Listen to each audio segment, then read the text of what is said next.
Andhra Pradesh legal service authority ఆదేశాల మేరకు July 5న జాతీయ లోక్ అదాలత్ కార్యక్రమాన్ని నిర్వహించడం జరుగుతుందని చిత్తూరు జిల్లా legal service authority secretary cum senior civil judge Bharathi తెలిపారు.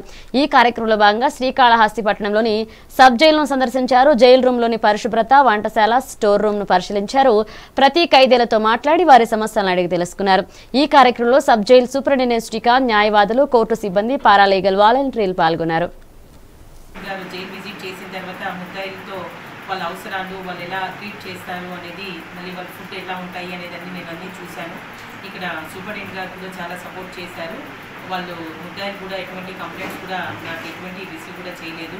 ఇక్కడ పరిసరాలు కూడా చాలా వరకు వాళ్ళు చాలా బాగా క్లీన్నెస్ పెట్టారు. విత్ రిగార్డింగ్ టు ఫుడ్ కానీ, తర్వాత బాత్రూమ్స్, వాటర్ ఫెసిలిటీస్, తర్వాత ముద్దాయిలకి వాళ్ళకి ఏమైనా లీగల్ ఎయిడ్ సర్వీస్ కావాలా అనే దాని గురించి కూడాను పోలీసులు వాళ్ళు చెప్తుంటే కూడా, గవర్నమెంట్ లాయర్స్ వాళ్ళు కావాలా అనేది కూడా అడుగుతుంటే కూడాను అడ్వకేట్స్ కూడాను వాళ్ళు వస్తున్నారండి. సూపరింటెండెంట్ వాళ్ళు కూడాను వాళ్ళు మాట్లాడేసి వాళ్ళు ఫిలిప్ చేస్తున్నారు. అదేవిధంగా మీకు అందరికీ తెలిసిందైతే లోక్ అదాలత్ ప్రతి 3 నెలలకు ఒక ఆట జరుగుతుంది. ఇప్పుడు కమింగ్ లోక్ అదాలత్ జూలై 5 శనివారం పొద్దున్నే 5 గంటల ఇంకా సాయంత్రం 5 గంటల వరకు జరుగుతుంది. మేము మొత్తం టోటల్గా మనము చిత్తూరు జిల్లాలో టోటల్గా 35 బెంచ్లు ఏర్పాటు చేశాము.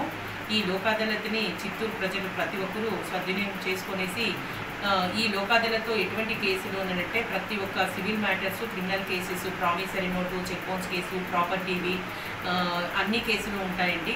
ఈ అధిక సన్నివేశంలో గలాట చేస్తూ ఉంటారు. అలాంటి కేసులు జనాలు అప్పటికప్పటికి స్పరాబ్ద మూమెంట్లో కోపాలు తీసుకొనేసి పోలీస్ స్టేషన్ వరకు వెళ్ళింటారు.